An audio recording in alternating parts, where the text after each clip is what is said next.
All right? All right, 1 second, we'll get started. We'll start in 5 seconds, or quickly. Are you ready? Okay, Luke.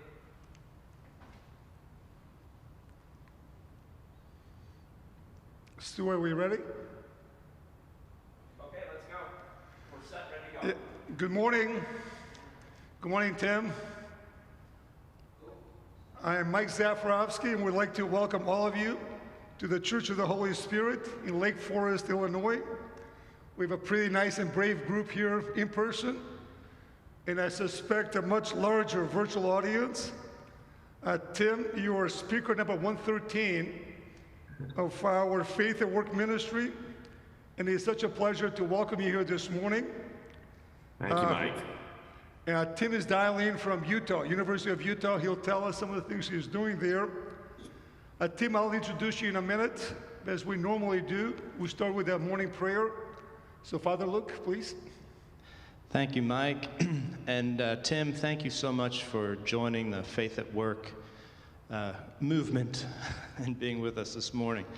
We usually start with a prayer, but I think everyone who's familiar with Faith at Work knows it's often revelatory.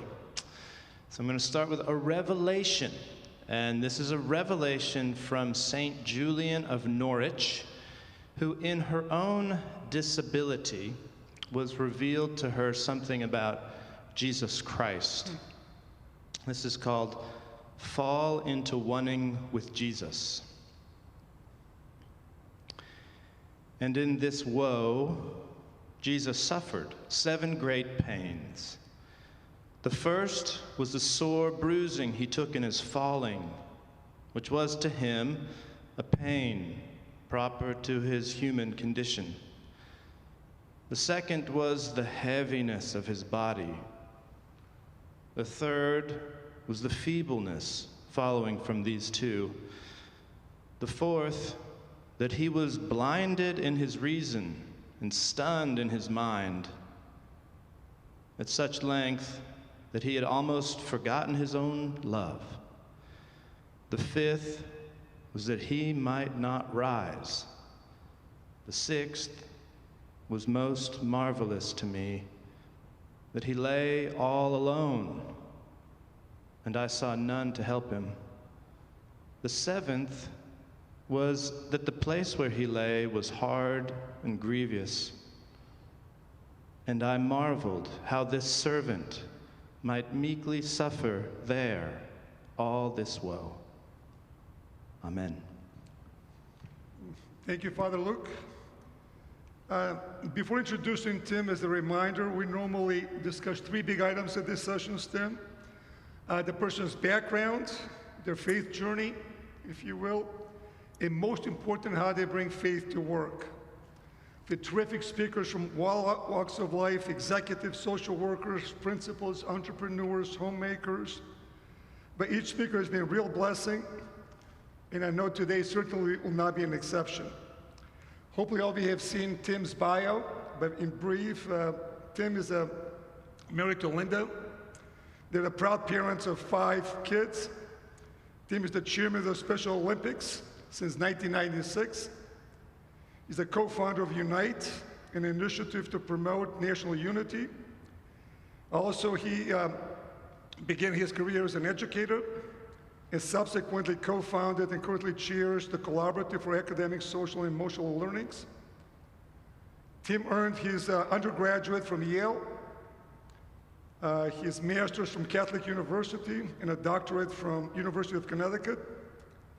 Tim has produced 6 films.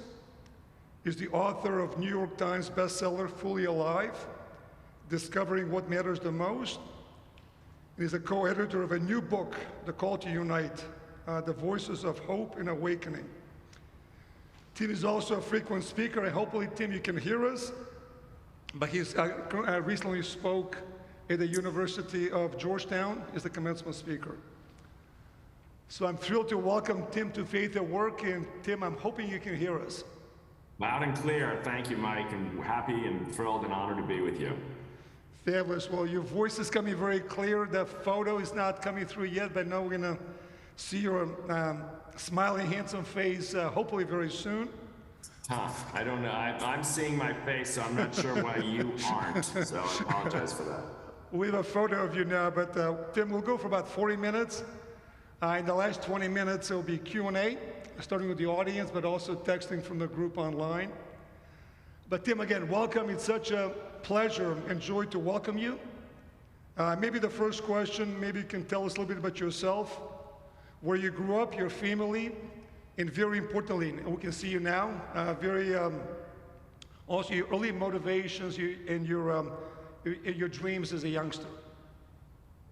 Well, thanks, Mike, and thanks, Father Luke, for your opening, bringing Dame Julian of Norwich to the room. She's a personal hero of mine, so I don't think that wasn't planned. I know it wasn't planned because we haven't talked. So, and it's nice to be speaker 113. My wife's birthday is January 13th, so 113 is always a very lucky number for me. Probably not for most people, but I've been lucky enough to be married for almost 37 years, and really have had one lone love in my life, and she's a 113. So I'm very honored to be here. Lucky number, yep.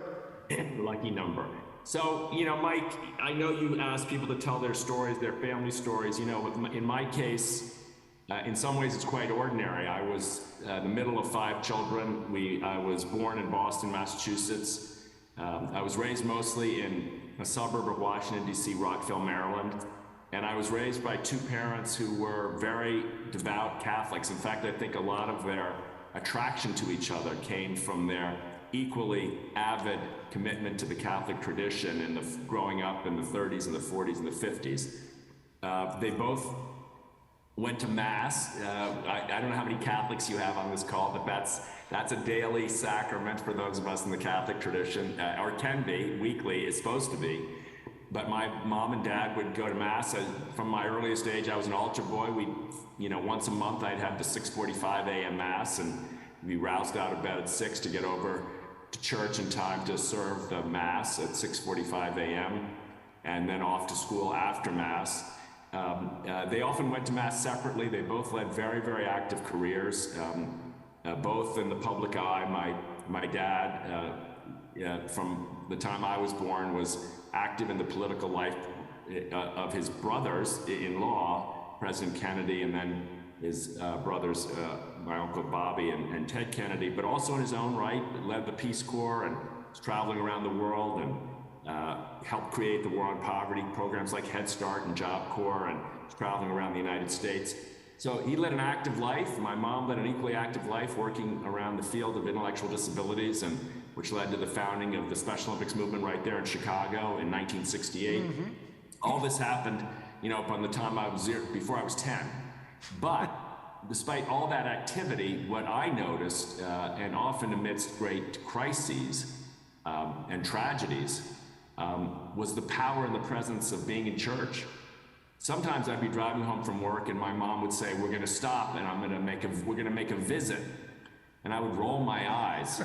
But what my mom was somehow telling me was that she needed in that moment some quiet space, some presence, the presence of God, the presence of silence.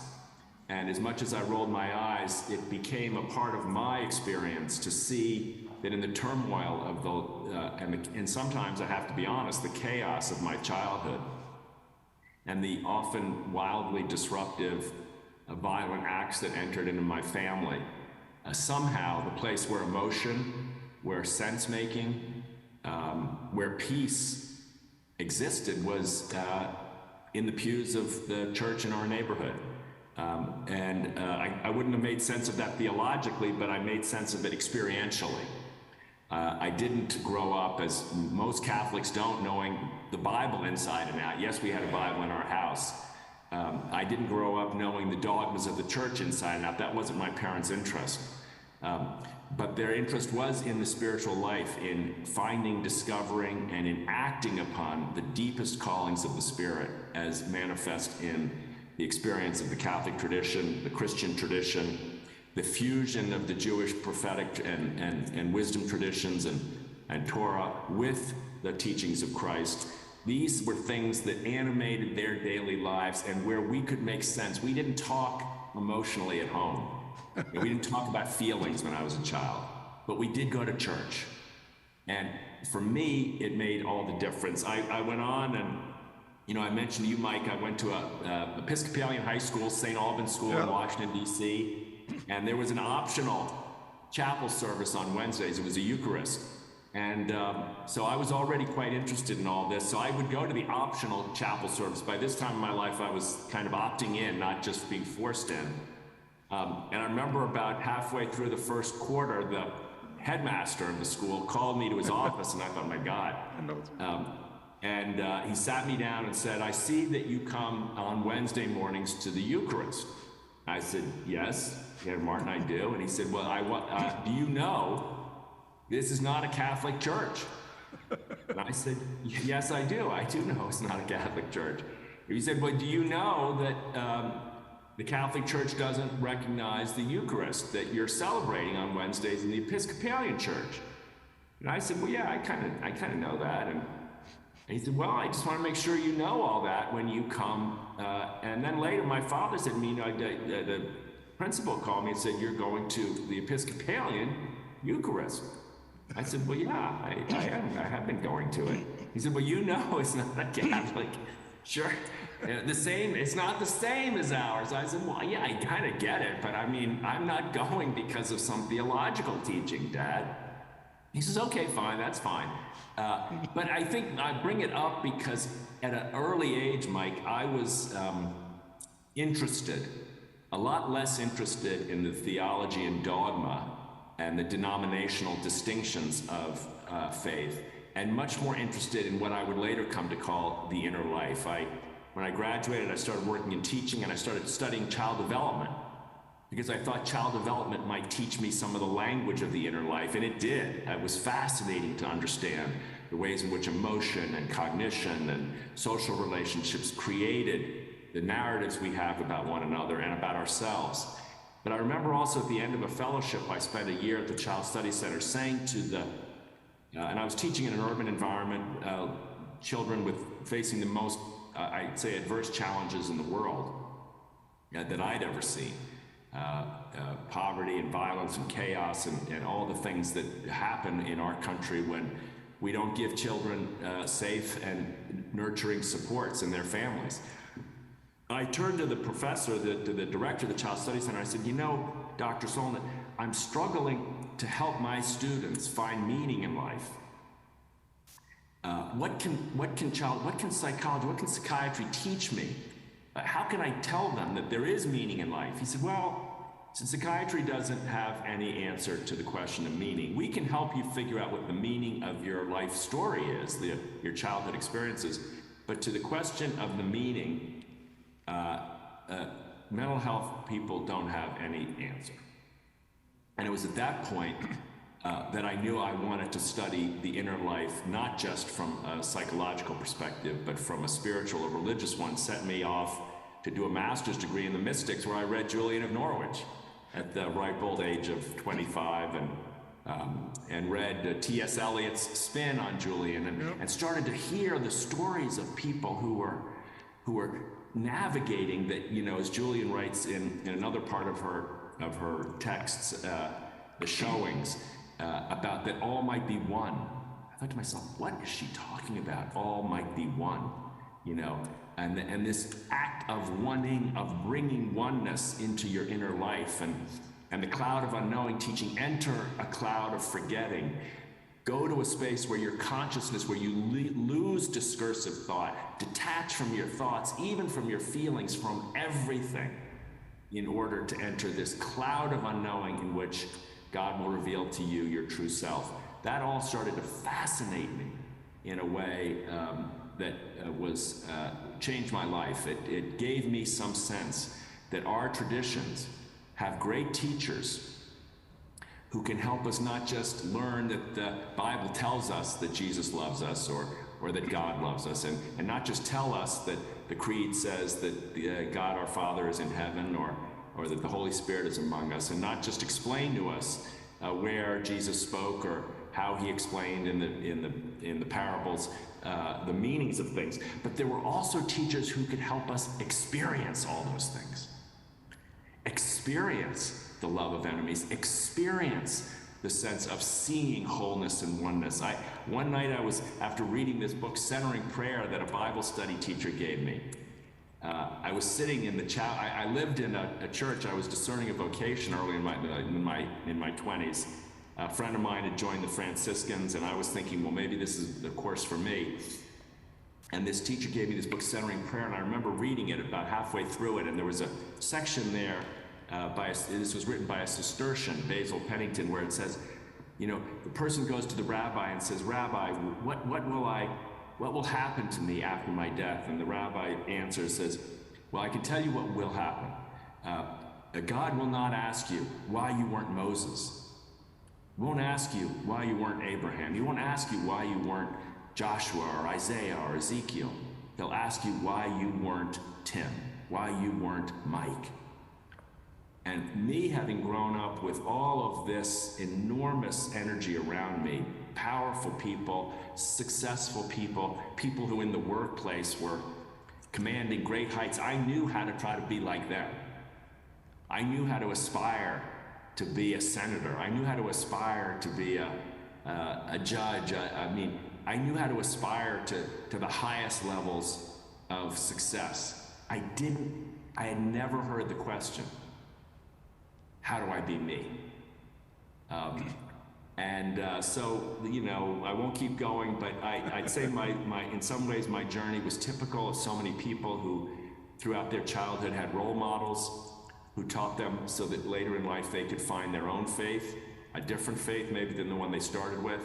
But in other ways, my journey was quite unusual because I had unusual parents set in an unusual space and time, challenged by unusual sources of pain and disruption, but all the while, I guess in retrospect, guided by the Holy Spirit to at least find a path in which I could seek out the experience of God in real time, in right here and now.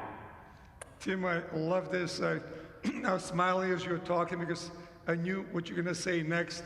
You and I have covered this at least 3 times in the last couple of weeks, and every time I hear it, it is even more meaningful and inspiring. So thank you for that.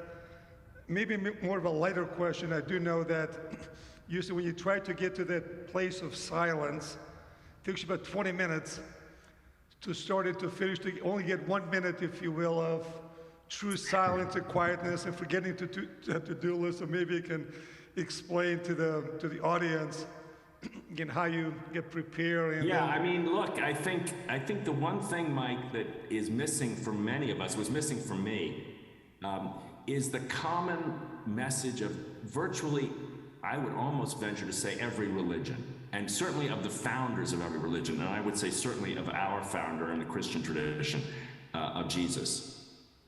And the common message, it seems to me, is that the revelation starts within. It comes from finding a space in which you hear the voice of God. Now, so we think of this as miraculous. Oh my God, the angel came and the doors broke down and something broke through. But you know, as we know from in the Jewish literature, the voice is often the still, small voice. What is this? You know, people hear that, the still, small voice. Mm-hmm. What is a still voice? It sounds like incongruous, right? It sounds wrong. But the cultivation of silence, as the great Thomas Keating said, silence is God's first language. Everything else is translation.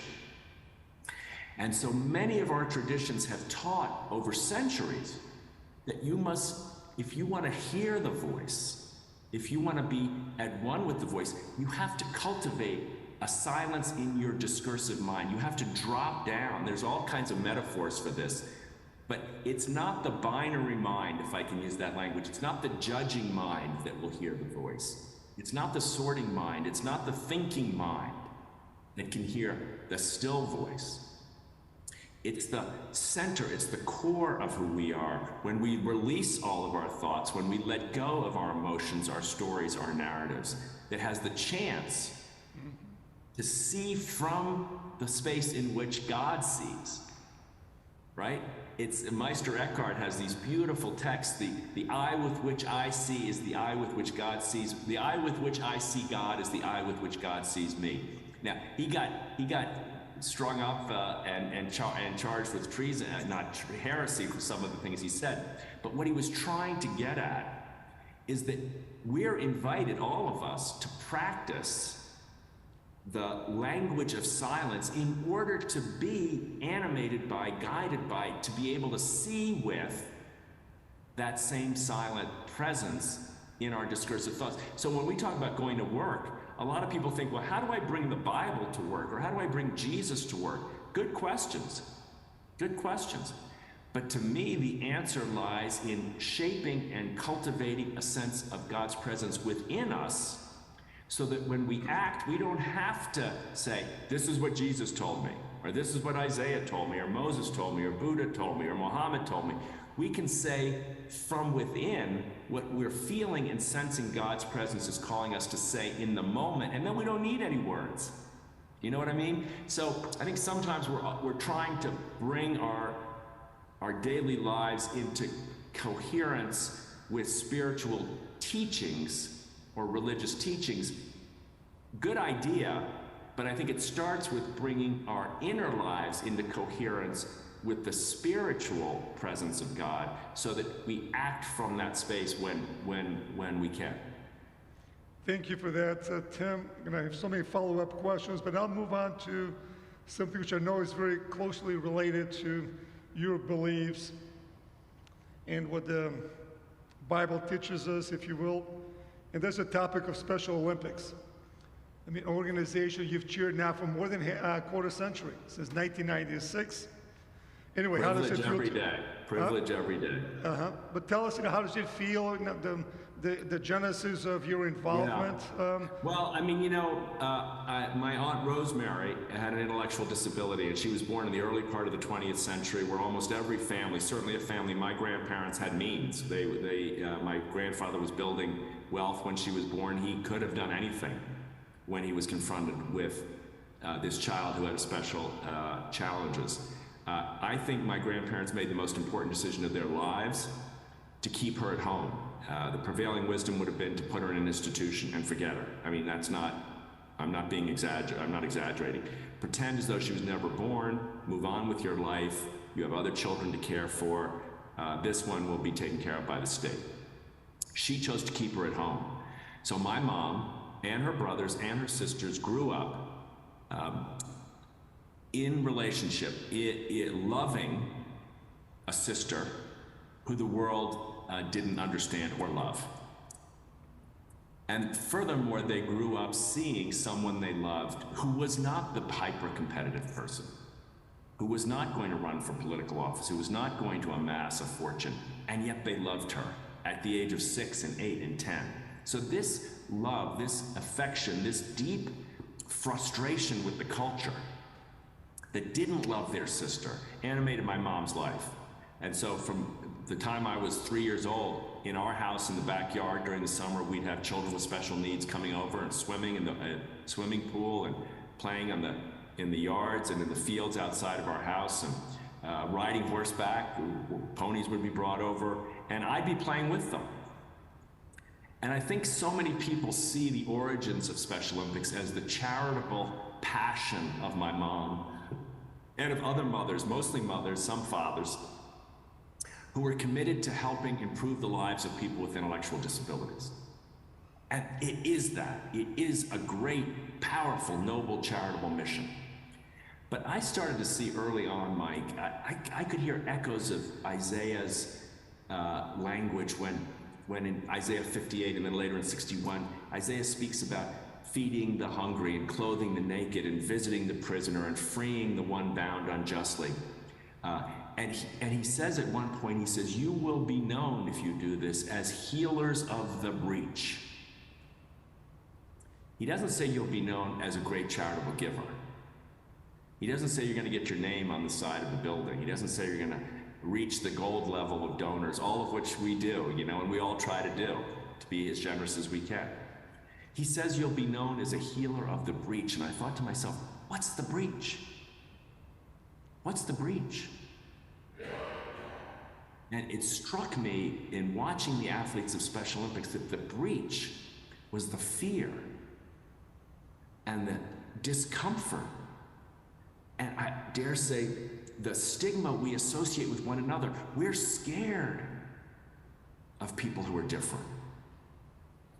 We separate ourselves. And so Isaiah in some ways was calling us not to transact goods and services, but to heal our relationships. And all of a sudden, I started to see the athletes not as people that needed my help, but as people who could teach me how to cross the breach, how to not be afraid, how to not be afraid of my own inner weaknesses, of my own vulnerabilities. I look around at Special Olympics events, and in the stands, Mike, you know this, and you'll see this even more in your new capacity. I'm very proud to announce you as our newest director of our board. But you'll see, many times people tear up. They watch the athlete run the race. And there's a 12-year-old, and you know, she has Down syndrome, and she's running that 100 meters, and you know in the back of your mind, I would never have wanted to have a child like that. And you know in the back of your mind that she's not going to be wealthy, not going to be in the boardroom. She's unlikely to show up on the cover of magazines and the Fortune 500 as a movie star. She's unlikely to ever give you any power of that kind. But she runs her race, and she puts her arms up in the air at the end. Maybe she finishes third, and her mom cheers, and she gets her medal, and people cry. And I think they're crying because they're hearing the prophet's call. Heal the breach. Cross the line. See the child. Let the child see you. Let her mirror back to you your own beauty. You don't need that other kind of power to be beautiful in God's eyes. And here I am to prove it to you. I'm standing here on this medal stand, and no one in the world sees me as beautiful, but I know I am. So I go back over and over and over to the Special Olympics movement, and I still, after tens of thousands of events, I still am in awe of the teaching. It's almost like going to, if you will, Bible study, or in my tradition, you'd say almost like a sacrament. The athlete's gift to me of the freedom to be oneself, just like that rabbi said, the freedom to be oneself, beautiful, beautifully made in God's eyes, beautifully made, just as you are. It's a lesson I can't get enough of. Tim, I'm so powerful, and thank you for that. I think I've mentioned some of my friends, Rick Thompson and Nancy Thompson, and Scott and Rosemary McDonald, and they have beautiful kids with special needs, and everything which you espouse. I've seen with them on vacations and get-togethers, and that bond is so powerful, but as you said, teaches us much more than what we're able to give back. So thank you for that. I don't want to say don't be generous financially, by the way. Yes. But don't be generous financially only. Be generous with yourself and come and cheer, because that's the real gift we have to return to you. We're not the best charity in the world for giving you recognition. We can't help your kids get into Ivy League schools.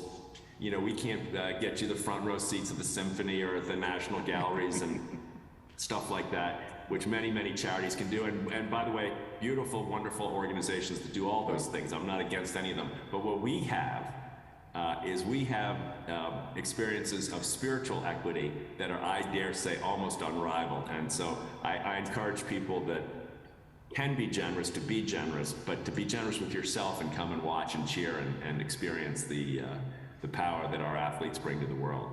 I'm very much looking forward to put all time, talent, and treasure to this wonderful cause.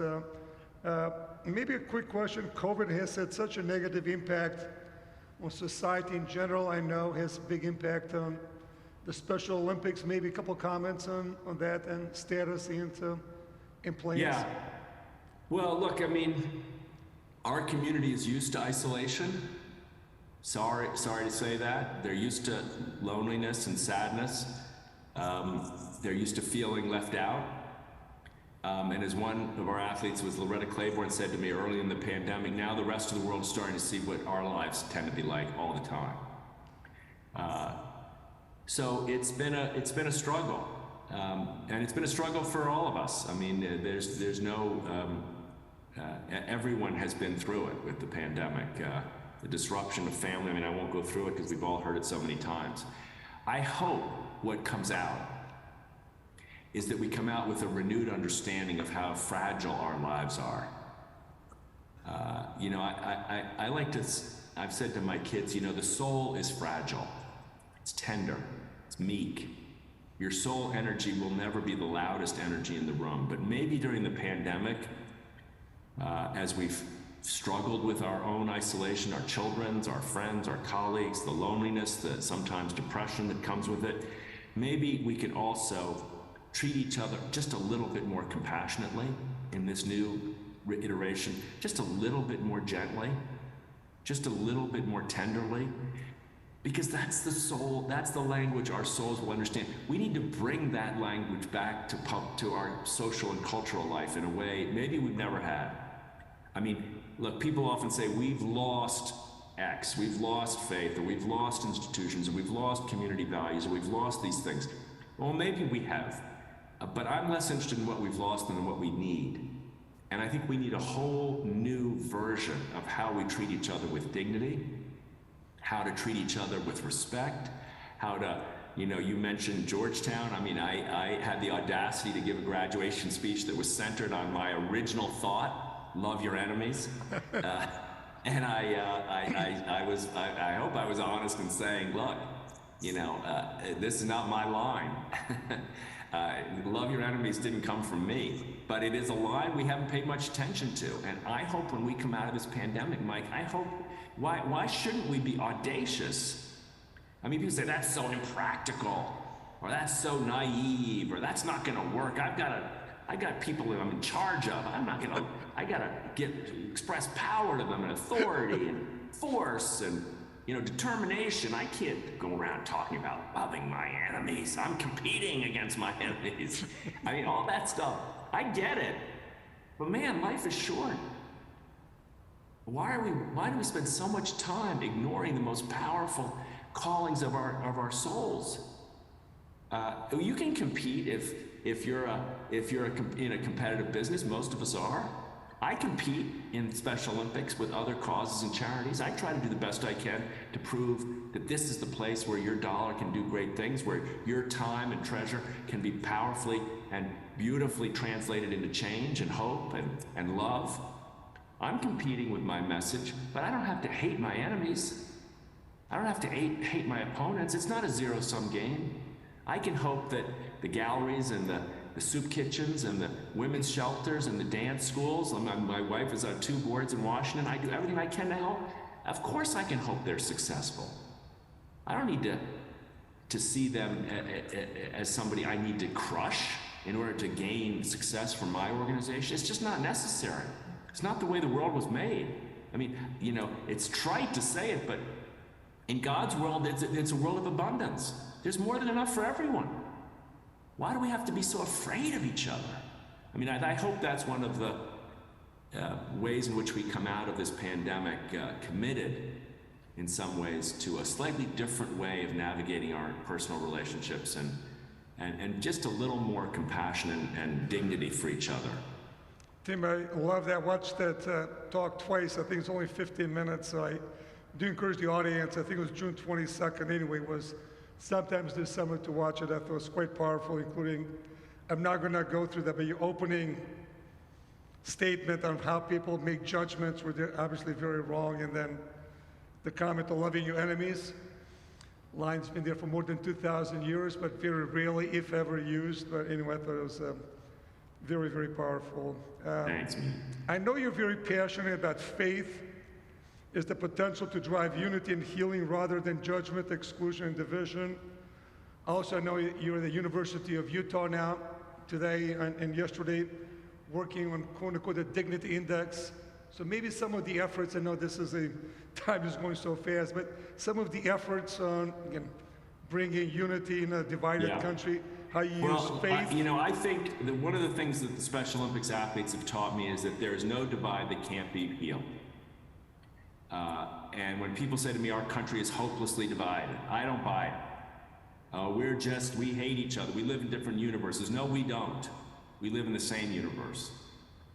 We don't get along on anything. Wrong. The truth is, Mike, if you dig beneath the surface, most Americans get along on most things. Even things that we think are polarizing things. The secret that most political campaigns don't want us to know is that we agree on most things. And the wedge issues are designed to make it look like we hate each other. But we don't. We're better than that. So, you know, we've been working on this project we call it the Dignity Index, grading political speech, because our belief is that the issues are not what divide us. Contempt is what divides us. Hatred is what divides us. And that we've got a new challenge in our country right now. And it's not just to feed the hungry and clothe the naked and save the planet and educate children and all the other causes that many of us care about, bring faith to those who are struggling with despair. Many, many causes, but there's another cause now. How do we end toxic polarization, which is a powerful vehicle for hatred and contempt in our relationships? A third of American families have ended a relationship because of politics. That's a mother and a child. That's a brother and a sister who aren't speaking, who aren't showing up this year at Thanksgiving. Now, that's a challenge to our faith.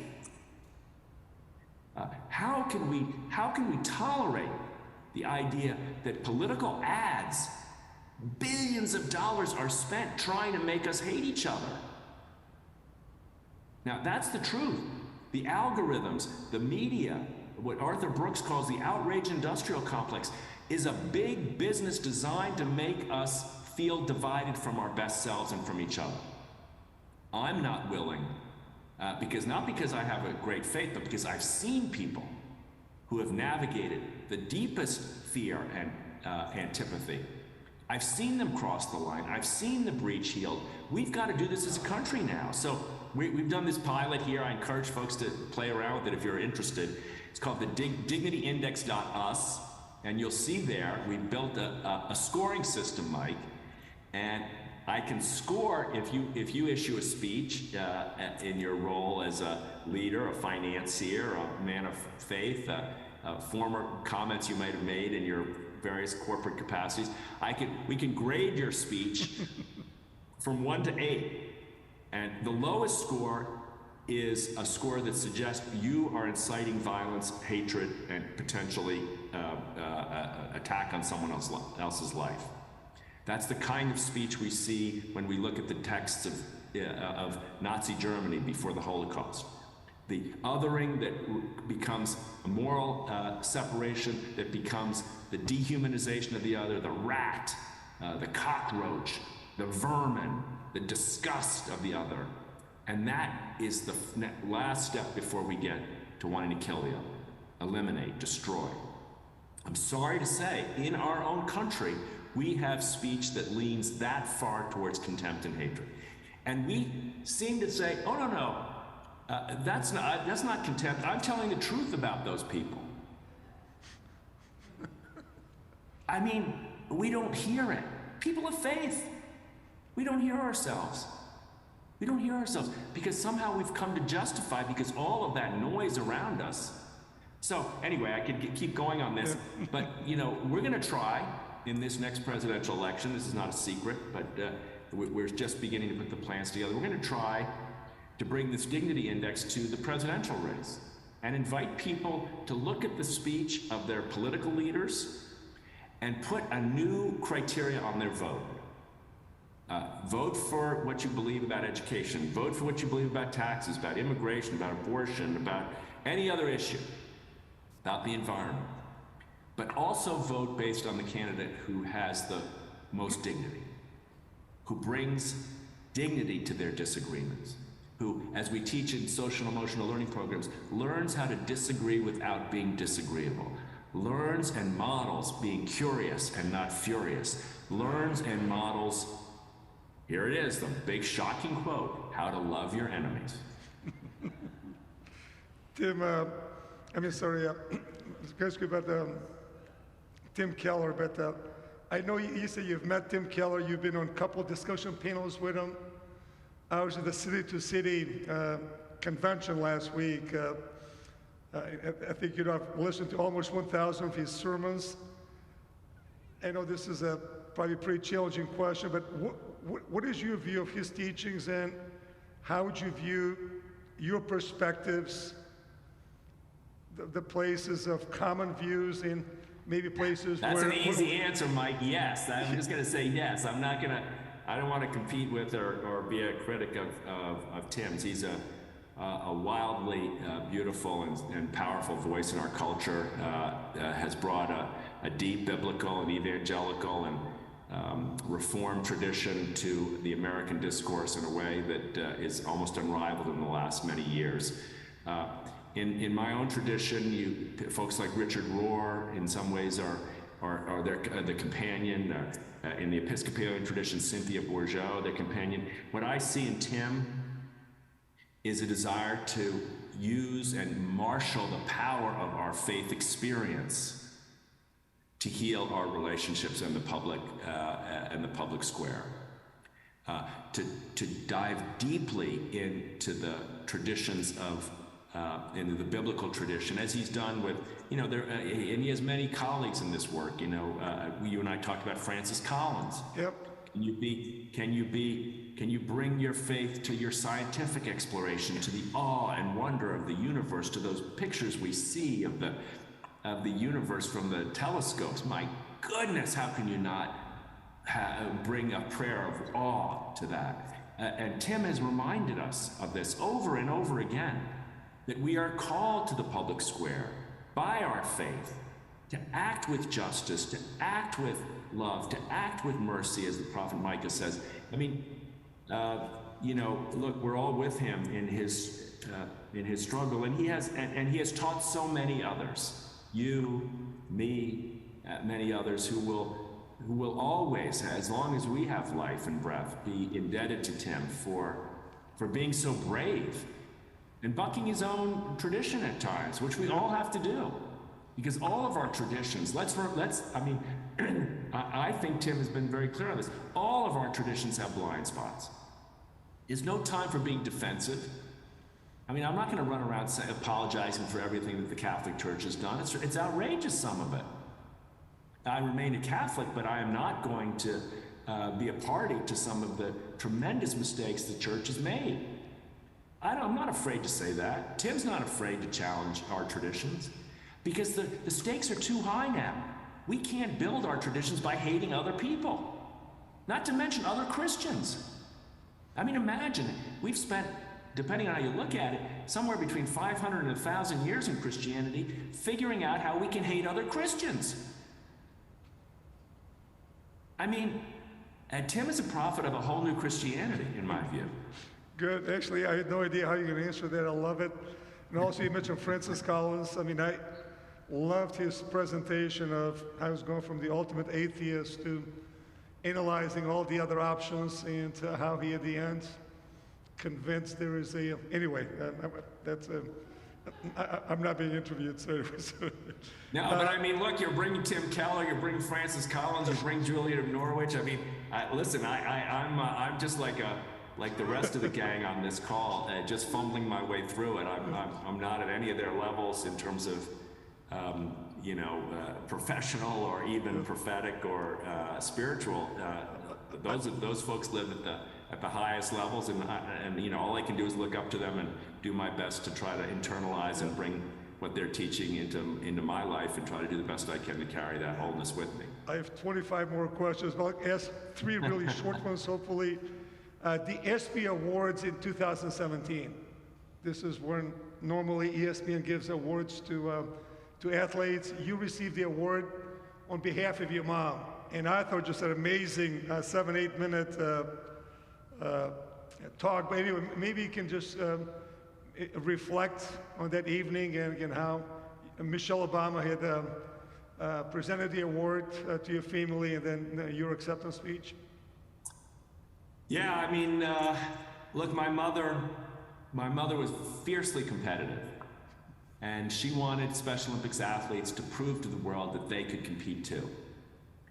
But it was a different kind of competition. And what I tried to say that night with all the great athletes of the world, you know, you have the greatest NBA players in the audience, and baseball and football and hockey and soccer, and the list goes on and on, track and field, gymnastics, skating, they're all there. And the heads of ESPN and ABC, they're all there. And the former First Lady is there. And all I tried to say is, look, the people of the athletes of Special Olympics belong with you. Yeah. They belong on the same stage as you do. They don't belong here out of charity. They belong here because they embody the greatest of the human spirit. Yes, the greatest. People sometimes say to me, Mike, you know, you're in Special Olympics, so that's great. Do you go to the real Olympics? And for years, I would say, well, sometimes, you know, I have been, you know. And I started to think to myself, you know, there's something wrong with that question. Yep. And I got to figure out how to answer it differently. And I just started saying, and I tried to say that night, I had, you know, half a dozen or maybe a dozen Special Olympics athletes standing on the stage with me. I said, look behind me. You want to see the best in sports? You want to see the greatest grit, bravery, courage, determination? You want to see the highest aspirations of the human spirit? They're right here. They're not just at the Final Four. They're not just at the NBA Finals, the Super Bowl. Those are good athletes. I'm not taking anything away from them. I love watching them. But the best in sports, Special Olympics athletes belong there. That's what I try to channel, and I think it's what my mom would have hoped I would have said. Awesome. Among many things you've done, you've started an ice cream company. My 7 grandkids can attest. Ice cream I is need not some only help my on the favorite P&L treat. there. I need some guys, some people on this call who can help the P&L for a small, struggling startup in the very competitive ice cream business. But we're trying.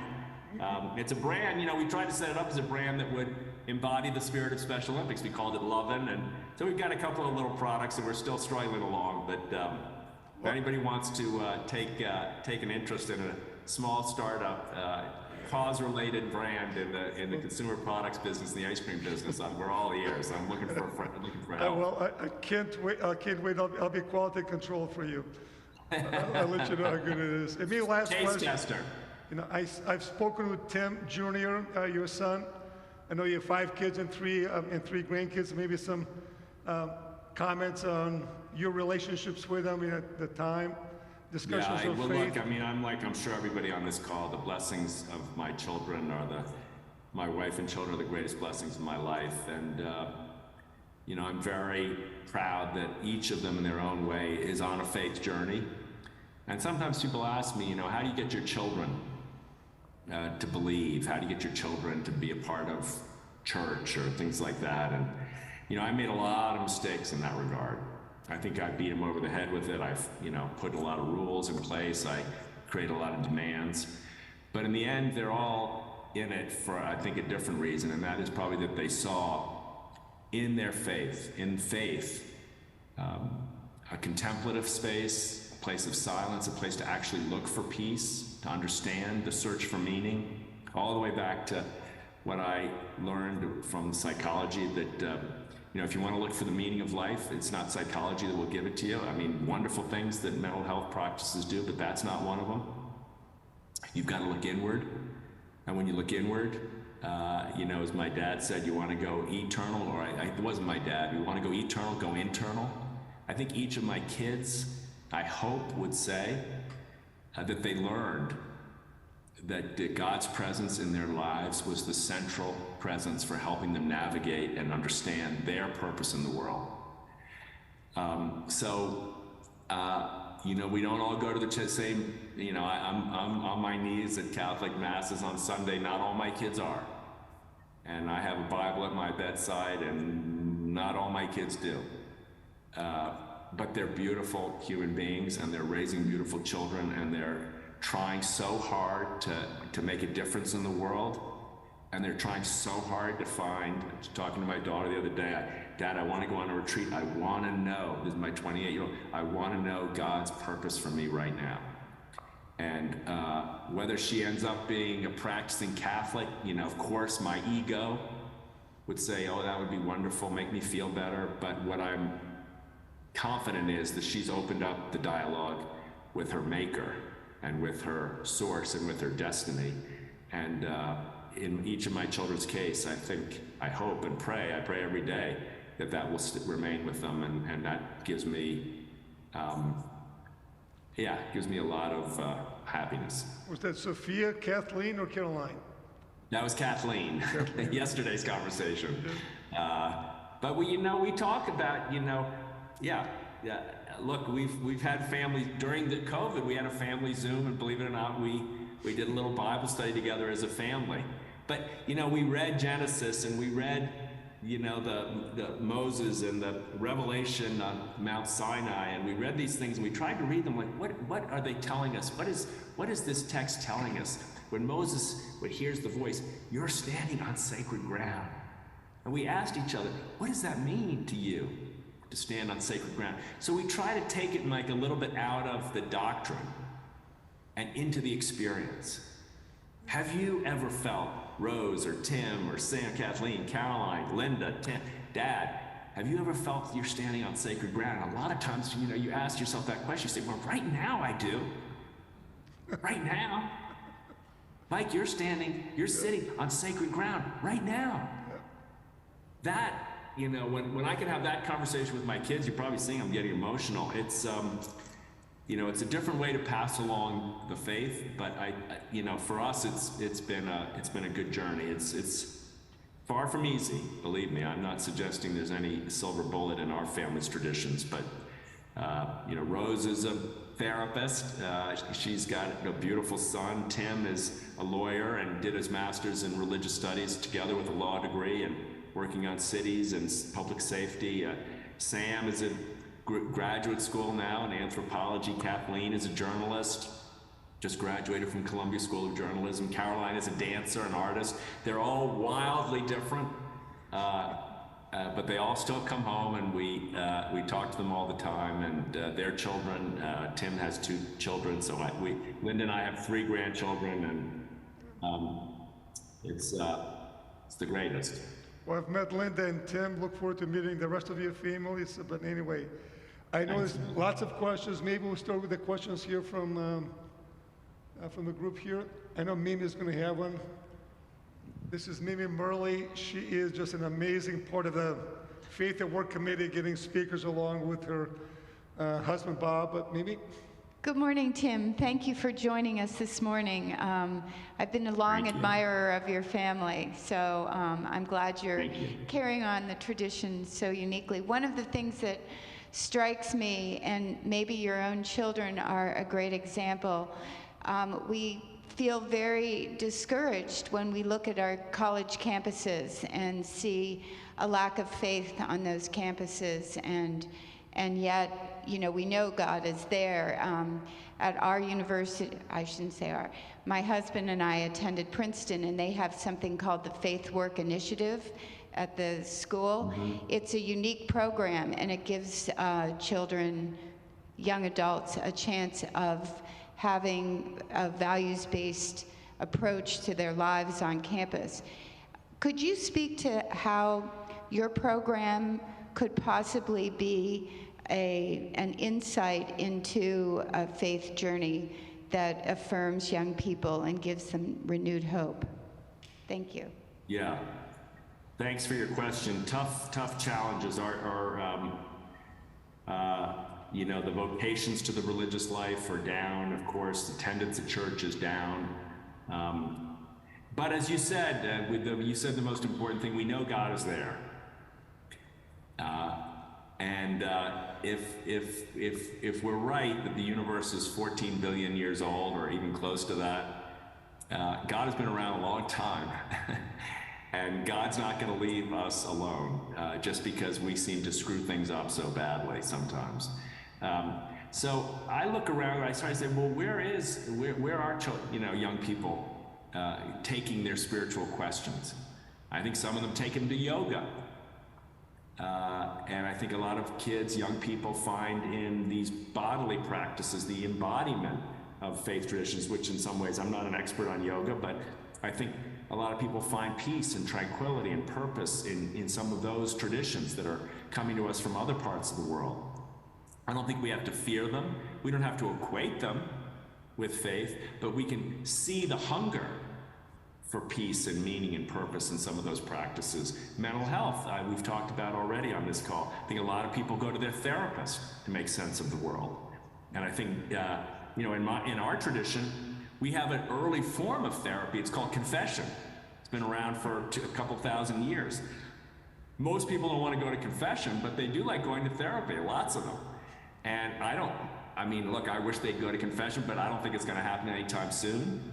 But I'm glad people are going and talking through their stories and trying to work through their emotions and trying to find themselves in the challenges and chaos of the world.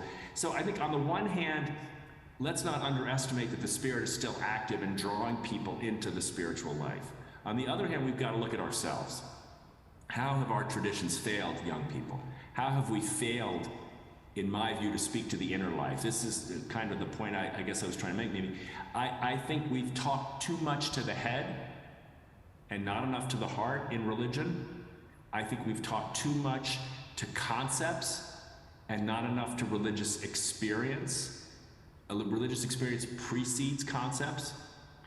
And so to tell people, look, you ought to believe this or that, a lot of young people are going, I'm not going to believe something that everybody else doesn't believe. I'm not going to believe if you tell me I'm going to go to heaven and everybody else is going to burn in hell. They're just, I mean, I think it's a good thing they don't believe that. I don't think that's what Jesus taught. I know there are good parables. I know Matthew 25 seems to suggest a judgmentalism in God, but I think those are ways to teach us to try to access the goodness in each other. I mean, if Matthew 25 is seen as a real judgmental gospel, sheep and goats, the core teaching for me, for instance, is every time you did it for anybody, you did it for me. When you did it for the worst person, that was me. I was everywhere. I was in everybody. Now that can't be consistent with if you're a Catholic, you go to heaven, and if you're an Episcopalian, you're going to go to hell. I mean, it's just no way. That's not God. So I think a lot of our young people are waiting for the religious traditions to catch up to the culture. I'm sorry to say, I know that there's lots of horrible things in the culture. There's a lot of narcissism, a lot of valuelessness, a lot of hostility, a lot of violence that needs healing desperately. But our traditions are going to have to catch up to finding ways to communicate in those settings. The beauty of the Christian teaching or the Jewish teaching or the Islamic teaching or the Hindu or the Buddhist teaching, whichever one you want. We're going to have to catch up with how do you communicate in those settings the universal, unrivaled, awesome beauty of God in all of them and in you. And the capacity to touch and feel and practice. You know, again, Thomas Keating says, what is silence? It's the divine therapist. The divine therapist is letting go of all your story, not just telling your story, but letting it go. Then the divine therapist. Now, I think that kind of practice, yes, Bible study, yes, go to Mass, yes, have the Eucharist, yes, celebrate the values and morals and live by them, but live by them because they have emanated from that presence of God within you. And you know when you feel that, you can't resist trying to follow the call of God. You don't have to be told, admonished, castigated, judged. You follow the law, the moral, the highest spiritual, the noblest aspirations of your soul because you can't help it. It's where joy and happiness come from. I think we've got to really reshape our message. Same thing in politics, by the way. You know, young people are disabused of politics. They don't care about it. They don't want to vote. They don't think it matters. They think it's all corrupt. You can blame them or you can blame politics. I think there's equal blame to go around. And Tim, I heard a pretty positive stat last week. Tim Keller, again at the City to City, he made a comment that now for decades, people have been coming to the cities and churches have been leaving the cities, if you will. And he's been trying so hard to change that. But he made a comment that London is the first major city ever that desecularization has started. he made some stats that yeah. for the first time, there's actually more people going to church in London now than last year or the year before. And so anyway, so he used that as one example. But Tim is a good example of that, because he's preaching in a way people can see, they can use to make meaning in their lives. I mean, I talked to, a friend of mine, Simone Campbell. She became well known several years ago for starting something called Nuns on the Bus. Yep. And she went around the country with religious women, trying to remind people of their calling to serve the poor and engage with those who are on the margins of society and support healthcare and social supports for all these communities. And I asked her, I said, Simone, Roman Catholic nuns, they're disappearing, it seems. When I was a kid, all the teachers were nuns and all that convent was full of nuns, and they're all empty. It's all gone, it seems like. And she said to me, just what I've tried to share with you, she said, when I talk to young women, they're looking for a contemplative experience. They're not looking as much for a religious experience. They're looking for a contemplative experience. As was her language. And she said, there are convents that are filling up again as people start to see and rediscover, and as the traditions themselves start to catch up with how to translate the beauty of the Beatitudes into a contemporary invitation to purpose and meaning in your life. Not as an admonition about what you ought to do on Sunday morning. Get out of bed, kids. That's what I did. That's what my dad did to me. Get out of bed. Yeah. Have some responsibility. Go to church. What the heck is wrong with you? Get on your knees. That's where you belong, And if you don't, be careful what's going to happen to you. Doesn't it sound ridiculous now? I don't mean to make fun of my parents or myself, but you think that, did we really think that's what God was asking us to do, is excoriate people and scream at them and demand that they get out of bed on time so that they could wipe the sleep of their eyes and sit in a pew and listen to someone tell them what to do? It just doesn't feel like what Jesus was doing when he walked up to the side of the lake and said, hey, come on guys, follow me, let's go. We're gonna go save some souls. We're gonna preach the kingdom of God that's among us. We're gonna remind people of the blessedness of the poor and the happiness of those who mourn, and we're gonna heal the wounds, and we're gonna find people who are sick, and we're gonna make them better. Let's go, come on. It's a different, to me at least, it's a different vibe. Well, actually, we can go down to 2 hours, but the last question, Bob Murley. Yeah, this is Bob Murley, usually referred to as Mimi's husband, okay? But I love your energy. And, congratulations. Yeah, there we go. you know the story. I love your energy. Look, your observations and comments this morning have been inspirational, motivational, and frankly, very mind-expanding for all of us who've had the privilege of hearing this. I wonder, everyone has mentors in life. People have had a profound impact on their development. And I know you've mentioned your mother and your parents, but who are the others? Who are the other people that have been a profound impact on your journey along the way? Such a great question, and I'm gonna dodge it a little bit. I have been blessed over and over and over again with the most extraordinary human beings. And I can't pick one. The greatest mentor in my life has been Jesus. And I say that not to be preachy, but I'll tell you, when I'm looking for guidance and advice, there he is. I started my career in education, and a guy named Bob Brown, who had been working for about 15 years already with young people, he was the first person to sort of show me, not tell me, show me that you had to love kids in order to get them to be interested in what you wanted to teach them. And I started out and I was scolding kids and giving them rules and telling them what to do and reminding them when they made mistakes. And I was like radioactive. No students wanted to be anywhere near me. And I watched Bob, and kids would flock to him and they'd work harder for him. But it's because he saw them first.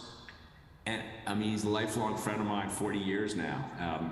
But he's a genius of bringing the heart to the educational enterprise. I worked for a great principal, Red Verderay, Italian, 6'5", grew up in a cold water flat in New Haven, basketball coach, and tough as nails, screamed, hollered, bossed kids around, created order in the school, urban public high school.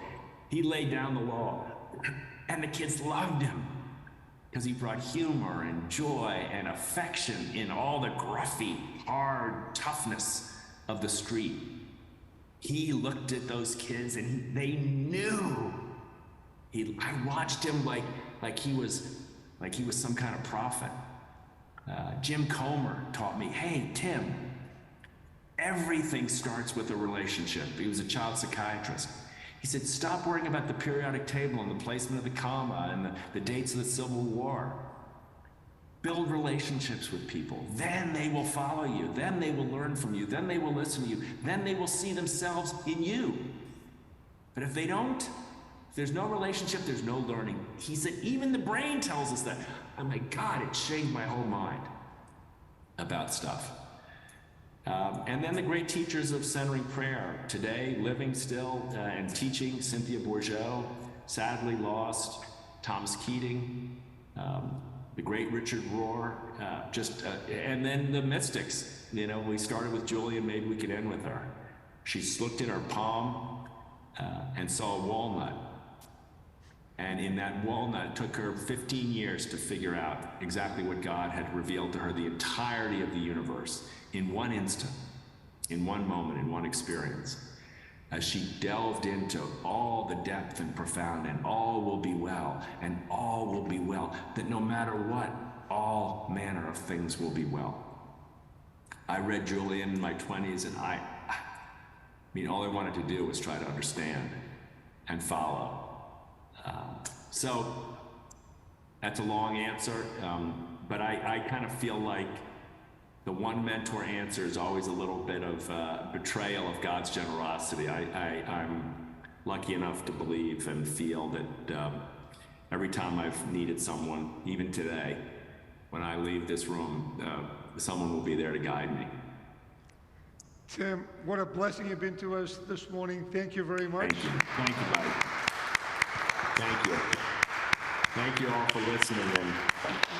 And thank you for being on this journey. Thank you for being on this journey with me and for reminding me that we have communities too, you know, across all faiths and traditions, that the effort we're all engaged in here, which is to bring the best of us, the most noblest of our aspirations, the deepest of our hopes and dreams, our faith, into conversation, not be afraid. As Tim Keller has reminded many times, and others, teachers too, the most common words in the entire scriptural text of the Jewish and Christian tradition is don't be afraid. And this is a group that reminds us don't be afraid. So I'm very grateful. Thank you, Mike, and thank you everyone for joining. We always finish with a Father's prayer, so maybe if you can stay with us for that too. If I don't look. Sure, of course. Yep. Thank you so much, Tim. The Lord be with you. And also with you. Let us pray. Our Father, who art in heaven, hallowed be thy name. Thy kingdom come, thy will be done, on earth as it is in heaven. Give us this day our daily bread, and forgive us our trespasses, as we forgive those who trespass against us. And lead us not into temptation, but deliver us from evil. For thine is the kingdom, and the power, and the glory, forever and ever. Amen. Thank you. Safe travels, Tim. God bless. Thanks, everybody. Have a great day.